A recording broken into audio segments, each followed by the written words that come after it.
प्यारे बच्चों, आइए NCERT से एक फास्ट रिवीजन करते हैं rise of nationalism in Europe का।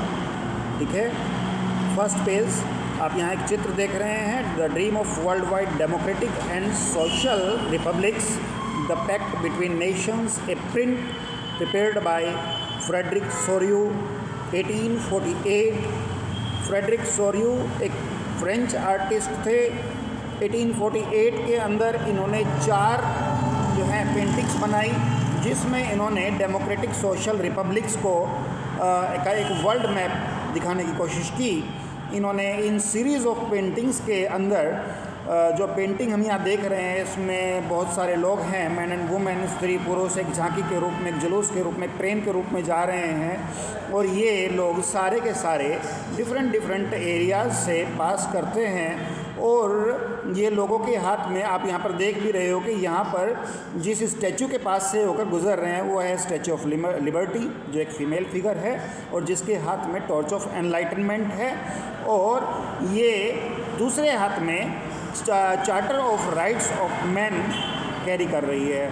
तो यहाँ पर मनुष्य के जो नागरिक के मनुष्य के जो नैसर्गिक अधिकार हैं उन्हें यहाँ पर रिप्रेजेंट किया जा रहा है। तो ये एक सामने आप देख रहे हो कि यहाँ पर एक एब्सोल्यूटिस्ट इंस्टीट्यूशंस की जो इमेज है वो बड़े सारे इसके ध्वंस अवशेष आपको दिखाई पड़ रहे हैं। शटर्ड इमेजेस यहाँ पर दिखाई पड़ रही हैं, जिसमें उन्होंने बताया कि ये फ्रेडरिक सोरियू का एक यूटोपियन विज़न है, एक आदर्शवादी परिकल्पना है जो उस समय यथार्थ रूप से स्थापित नहीं हो पाई है, लेकिन इसके प्रयास चल रहे हैं।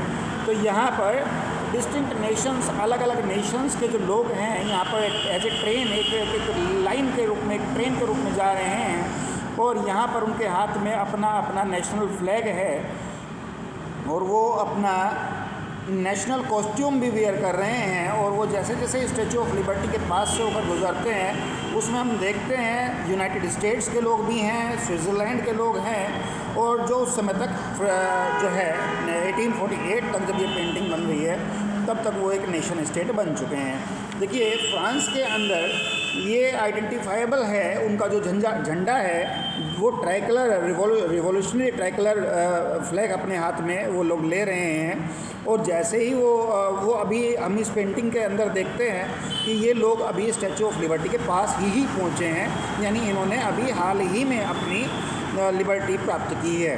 ठीक है, तो यहाँ पर जर्मनी के लोगों को फिर हम देखते हैं, यहाँ पर उनके हाथ में black, red and gold flag हम देख रहे हैं। तो इसमें ये दिखाया गया है कि जर्मन पॉलिटिक्स के जो लोग हैं, जर्मन पॉलिटी है, उस समय तक ये लोग अभी नेशन स्टेट के रूप में, अभी एक देश के रूप में वो इकट्ठा नहीं हो पाए हैं। अपने आप को अभी उन्होंने एक राष्ट्र के रूप में तैयार नहीं कर पाए हैं। बहुत सारे छोटे छोटे वहाँ पर डचीज़ हैं। तो उस समय भी उन्होंने इस तरह का ड्रीम दर्शाया। जर्मन पीपल जो हैं उनके बाद में यहाँ पर आ रहे हैं ऑस्ट्रिया के लोग, किंगडम ऑफ 2 सिसिलीज़ के लोग, और यानी कि जो इटली की हम बात करते हैं, लोम्बार्डी के लोग हैं यहाँ पर, Poland, England, Ireland, Hungary, Russia, यहाँ पर इन सब के जो लोग हैं वो आ रहे हैं। और ऊपर से हम देखते हैं यहाँ पर कई सारे देवदूत की जो पिक्चर यहाँ पे ड्रॉ की गई है। तो क्राइस्ट हैं, सेंट हैं और एंजल्स हैं, उसके ऊपर देख रहे हैं, इन लोगों को जो आते हुए देख रहे हैं। और ये एक फ्रेटर्निटी यानी एक बंधुत्व की भावना दर्शाते हैं कि ये लोग ठीक है, इनके सेम पूर्वज हैं। और ये एक धार्मिक प्रतीक भी है, नो डाउट, कि पूरा यूरोप एक धर्म के मार्ग पर अब चले, इस तरह का फ्रेडरिक सोरियू का विज़न है।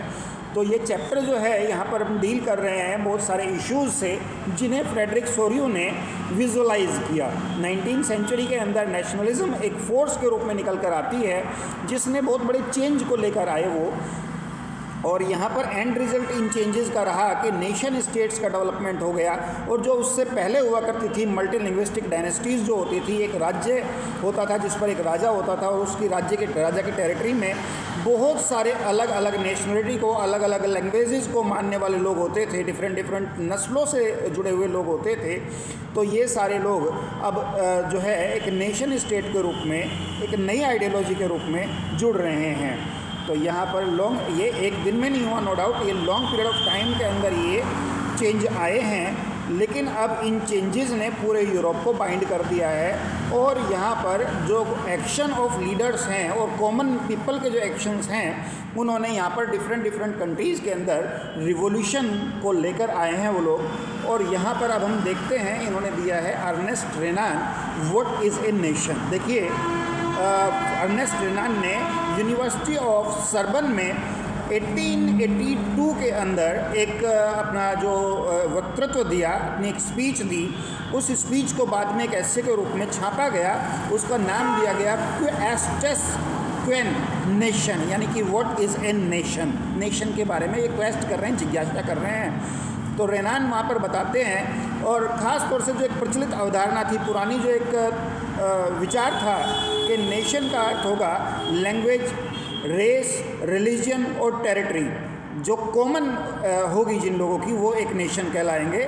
उसका अब ये विरोध कर रहे हैं। यहाँ पर वो कहते हैं कि nation is the culmination of a long past, जब हमारे पुरखों ने मिलकर बहुत सारे प्रयत्न किए हों, सेक्रीफाइसेस दी हों, डिवोशन दिया हो, और यहाँ पर हमारा एक हीरोइक पास्ट हो, बहुत सारे हमारे जो लोग हैं उन्होंने ग्लोरी के पाथ पर वो चले हों, उनकी एक सोशल कैपिटल हो जिसके ऊपर उन्होंने अपने नेशन का जो आइडिया है वो रखा हो, वो बहुत सारे लोग इन लोगों ने, बहुत सारे कार्य इन लोगों ने मिलकर किए हों, ये एक आधार बनता है एक राष्ट्र का।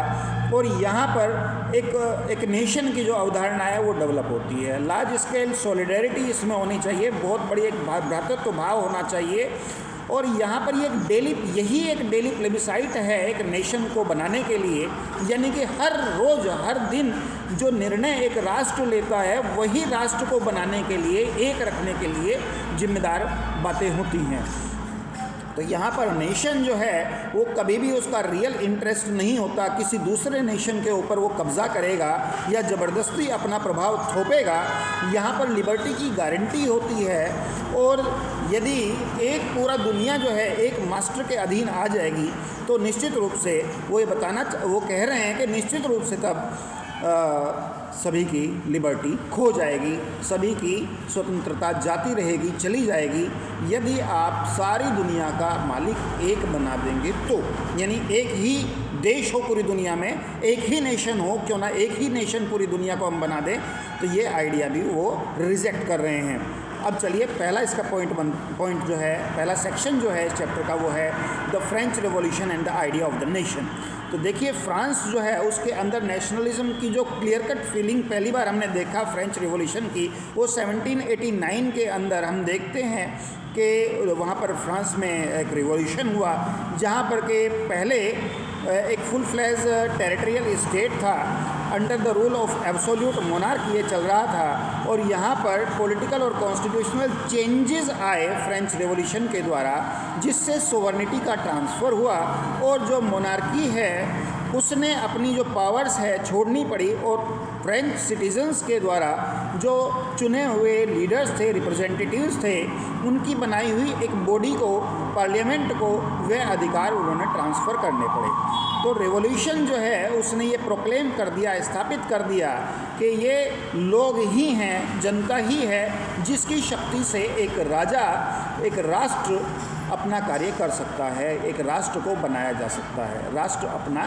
एक आइडेंटिटी, एक डेस्टिनी को वहाँ पर तैयार कर सकता है। तो शुरुआत से ही फ्रेंच रिवॉल्यूशनरीज जो हैं उन्होंने कई सारे कदम उठाए। जो आइडिया थे, इसके बेसिक आइडियाज़ थे, सबसे पहले था ला पैत्रे, यानी कि हमारा कॉमन फादरलैंड है, ला सिटेओन यानी कि हम कॉमन एक टेरिटरी के सिटीज़न हैं, कॉमन नेशन के सिटीज़न हैं, और हमारी एक यूनाइटेड कम्युनिटी है, इक्वल राइट्स हम अंडर ए कॉन्स्टिट्यूशन, यहाँ पर सारे लोगों को, हम लोगों को दिए जाएंगे। एक नया फ्रेंच फ्लैग जो एक ट्राइकलर था उसको चूज़ किया गया, और यहाँ पर जो पुराना फ्लैग था उसको हटा दिया गया, रॉयल स्टैंडर्ड फ्लैग को हटा दिया गया है, और एस्टेट जनरल जो है उसको नई बॉडी ऑफ एक्टिव सिटीजन्स के रूप में स्वीकार कर लिया गया, रीनेम किया गया उसको नेशनल असेंबली के रूप में। न्यू हिम्स वर कंपोज्ड, और नए जो हैं सॉन्ग्स, गाने ये कंपोज किए गए, शपथ ली गई, सेंट्रलाइज्ड एडमिनिस्ट्रेटिव सिस्टम अपनाया गया, यहाँ पर इंटरनल कस्टम ड्यूटीज़ को अब अबोलिश कर दिया गया और यहाँ पर यूनिफॉर्म्स, ये जो सारे चेंजेस आए, स्वीपिंग चेंजेस आए राष्ट्र में। पहले छोटी छोटी डचीज़ में, छोटी छोटी टेरिटरीज़ में पूरा राज्य बटा हुआ था, अब पूरा राज्य जो है, पूरा देश जो है, राष्ट्र जो है, वो एक चुनी हुई सिटीज़न ऑफ जो सिटीजन्स हैं पूरे कंट्री के, उसके रिप्रेजेंटेटिव्स के द्वारा अब वो रूल होने लगा और उन्होंने एक कॉमन कोड ऑफ लॉ बनाने की पूरे राष्ट्र के लिए प्रयास किया। तो यहाँ पर जो रीजनल डायलेक्ट्स हैं, जो क्षेत्रीय भाषाएं हैं, उनको अब हटाकर एक राष्ट्रीय भाषा फ्रेंच लैंग्वेज को एक्सेप्ट कर लिया गया और जो कि खाली पेरिस में पहले बोली जाती थी, अब वो कॉमन लैंग्वेज बना दी गई पूरे राष्ट्र के लिए। रिवॉल्यूशनरी ने ये डिक्लेयर किया कि ये हमारा मिशन ही नहीं है, ये हमारी डेस्टिनी भी है कि फ्रांस का जो नेशन है हमारा, अभी जो नया नया लिबरेट हुआ है, वो फ्रेंच नेशन जो है वो पूरे यूरोप के लोगों को दासता जो उन्हें करनी पड़ती है, अपने ही राजा का दास के रूप में रहना पड़ता है, उससे मुक्त कराएगा और दूसरे शब्दों में वो यूरोप के लोगों को नेशन बनने में मदद करेगा, एक नेशन स्टेट के रूप में डेवलप करेगा। देखिए, जब न्यूज़ ऑफ इवेंट्स, फ्रांस के जो इवेंट्स हुए उनकी जो न्यूज़ है वो डिफरेंट सिटीज़ ऑफ यूरोप के अंदर फैली, तो जो स्टूडेंट्स हैं, मेंबर ऑफ सोसाइटीज़ हैं, एजुकेटेड मिडिल क्लास के जो लोग हैं, उन्होंने जैकोबियन क्लब का अपने अपने देशों के अंदर वहाँ पर स्थापना करनी शुरू करी। उनकी एक्टिविटीज़, उनके कैंपेन प्रिपेयर किए गए कुछ इस तरह से कि जो फ्रांस की आर्मीज़ है, चूँकि फ्रांस अब एक राष्ट्र बन चुका है और वो दूसरे देशों को लिबरेट करने आ रहा है, तो फ्रांस की जो आर्मीज़ हैं उसको लिबरेट करने के लिए रास्ता दिया गया और बेल्जियम, हॉलैंड, स्विट्ज़रलैंड, इटली के काफ़ी सारे हिस्सों में 1790s के अंदर यहाँ पर धीरे धीरे फ्रेंच की जो आर्मीज़ हैं उनका स्वागत किया गया with the outbreak of the revolutionary Wars. तो यहाँ पर फ्रेंच आर्मीज़ जो हैं उन्होंने आइडिया ऑफ नेशनलिज्म को अब्रॉड ले जाने की शुरुआत कर दी। ठीक है, नेक्स्ट पेज पर आप देखते हो यहाँ पर यूरोप का, उस समय के यूरोप का एक मैप दिया गया है जिसमें आप ये देख रहे हो ओटोमन एम्पायर कितने बड़े हिस्से पर है और रशियन एम्पायर आप देखते हो, साथ ही France, Spain, Switzerland, Austrian empire आप देख रहे हैं। तो ये बड़ी बड़ी, और ओटोमन एम्पायर आपने देखा चारों तरफ से मेडिटेरेनियन सी को घेरे हुए है। तो ये उस समय का यूरोप है जिसमें मेन एम्पायर्स आपने देखी कौन सी हैं, Austrian empire, Ottoman empire, Russian empire, और साथ में अब यहाँ पर एक फ्रांस का एक नई किस्म की शक्ति के रूप में उदय हो गया है। तो विद इन द वाइड स्वादे of territories that came under his control, Napoleon set about introducing many of the reforms. कई सारे रिफॉर्म्स की शुरुआत नेपोलियन के द्वारा की गई और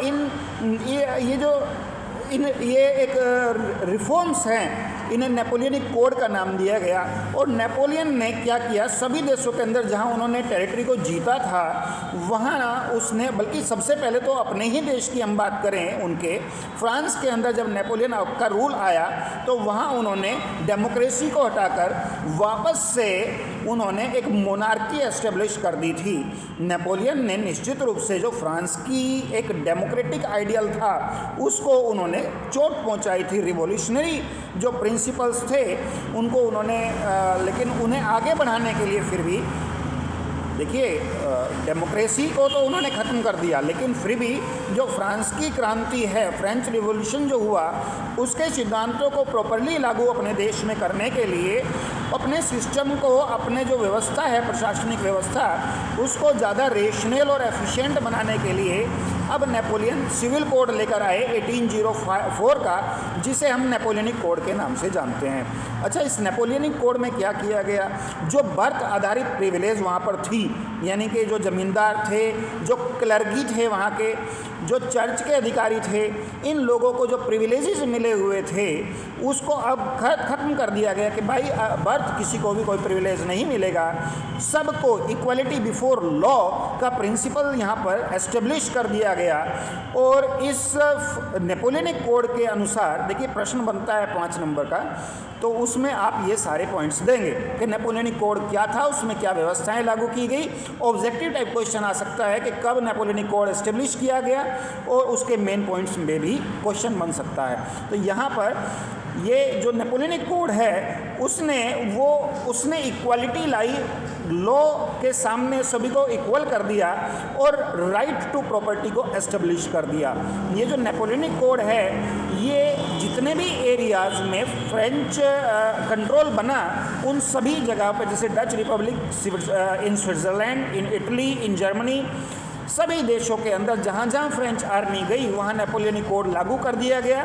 नेपोलियन ने क्या क्या किया वहाँ पर? नेपोलियन ने जो है प्रशासनिक व्यवस्था जो है, एडमिनिस्ट्रेटिव सिस्टम जो है उसको सिंप्लीफाई कर दिया, फ्यूडल सिस्टम को ख़त्म कर दिया, पीजेंट्स को फ्री कर दिया सर्फडम से, मैनोरियल ड्यूज़ उन्हें देने पड़ते थे, अपने जमींदार को, अपने मैनर को उन्हें कुछ ड्यूज़ देने पड़ते थे, उन्हें उससे किसानों को फ्री कर दिया गया है। टाउन्स में भी गिल्ड रेस्ट्रिक्शंस हटा दी गई, ट्रांसपोर्ट और कम्युनिकेशन सिस्टम को इम्प्रूव कर दिया गया। पीजेंट्स, आर्टिसंस, वर्कर्स, नए बिजनेसमैन, उन्हें सबको अब ये जो नई स्वतंत्रता मिली थी ये सबको बहुत ही अच्छी लग रही थी।